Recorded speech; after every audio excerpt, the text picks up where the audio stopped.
ये आकाशवाणी रायपुर है। छत्तीसगढ़ी समाचार बुलेटिन के संग शुभा मिश्रा के जय जोहार। राज्य सरकार हा सरकारी अउ पंजीकृत प्राइवेट अस्पताल मन मा इलाज बर 17 जनवरी ले स्मार्ट कार्ड के बाध्यता खत्म कर दे हे। अब प्रदेश के कोनो भी नागरिक बिना स्मार्ट कार्ड के घलो पंजीयन अस्पताल मा डॉक्टर खूबचंद बघेल स्वास्थ्य सहायता योजना के तहत इलाज करा सकत हे। स्वास्थ्य विभाग के अधिकारी मन हा बताइन कि राशन कार्डधारी परिवार मन ला परिवार के कोनो सदस्य के बीमार होए मा राशन कार्ड के संग आधार कार्ड या कोनो शासकीय पहचान पत्र लेके अनुबंधित अस्पताल जाना होही। अनुबंधित अस्पताल मा तुरते BIS ई कार्ड बना दे जाही। ए योजना के लाभ सिर्फ ओ परिवार मन ला मिलही जिखर पंजीयन पहली ले हावे। उहे जिखर पंजीयन नहीं हावे ओमन अपन राशन कार्ड ले ए योजना के लाभ लेबर पंजीयन करा सकत हे। अधिकारी मन हा बताइन कि पहली ले जारी सबो ई कार्ड ले घलो स्वास्थ्य लाभ मिलत रही। प्राथमिकता अउ अंत्योदय राशन कार्डधारी परिवार मन ला 5 लाख रुपया के अउ बाकी परिवार मन ला 50,000 रुपया के उपचार लाभ मिलही। राष्ट्रीय सघन पल्स पोलियो कार्यक्रम के तहत काली 19 जनवरी के 0 ले 5 बछर तक के लइका मन ला पोलियो के दवई पियाए जाही। एखर बर प्रदेश भर मा 14,000 ले ज्यादा बूथ बनाए गे हे। ए दौरान पोलियो के दवई पिए ले छूटे लइका मन ला मोबाइल टीम अवैया 20 अउ 21 जनवरी के घर घर जाके दवई पियाही। उहे मेला, सामूहिक उत्सव अउ प्रमुख रेलवे स्टेशन मा घलो लइका मन ला पोलियो के दवई पियाए जाही।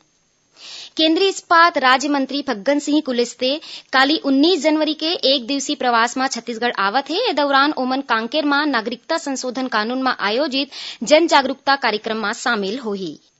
देश भर के विद्यार्थी, शिक्षक अउ अभिभावक मन हा प्रधानमंत्री नरेंद्र मोदी के संवाद कार्यक्रम परीक्षा पर चर्चा के उछाव के संग इंतजार करत हे। ए कार्यक्रम 20 जनवरी के नई दिल्ली के ताल कटोरा स्टेडियम में आयोजित करे जाही। पूरा देश ले 2000 ले ज्यादा विद्यार्थी, शिक्षक अउ अभिभावक कार्यक्रम में भाग लिही।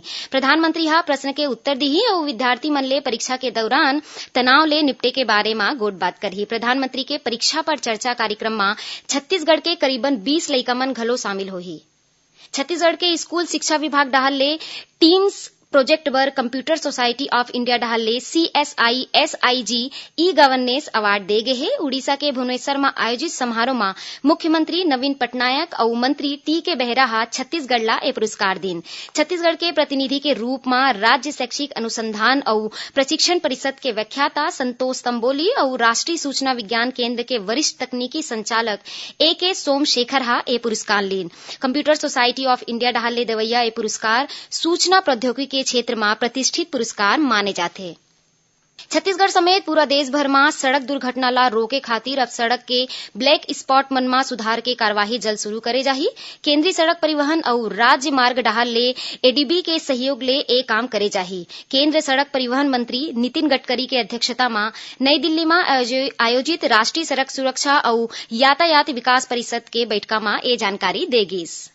राज्य स्तरीय गुरु घासीदास लोक कला महोत्सव के आयोजन दुर्ग जिला के भिलाई में करेगिस। ए महोत्सव के दौरान पंथी नृत्य स्पर्धा में दुर्ग जिला के धमधा के न्यू सत्य निर्मल धारा टीम हा पहली स्थान प्राप्त करीस। उहे दूसरैया स्थान में महासमुंद जिला के बागबहारा के सत्य अंजोर टीम और तीसरैया स्थान में बिलासपुर जिला के संत संग्राम टीम रहीस। आदिम जाति विकास मंत्री डॉक्टर प्रेम साय सिंह समापन अवसर में नगद राशि और प्रशस्ति पत्र दे के विजेता टीम मन ला सम्मानित करीन।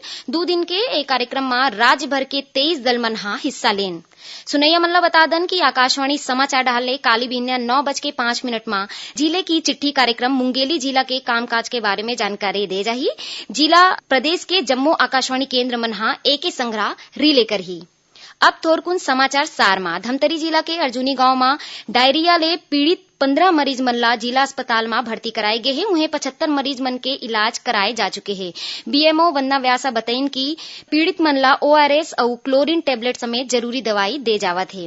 जिला और सत्र न्यायालय दुर्ग में घुस के हंगामा और न्यायिक अधिकारी मन के संग दुर्व्यवहार करे जाए के मामला में छत्तीसगढ़ उच्च न्यायालय हा पुलिस ला FIR दर्ज करे के निर्देश दीन है। एकरे संग छत्तीसगढ़ी समाचार बुलेटिन इहे सिरावत है। जय जोहार।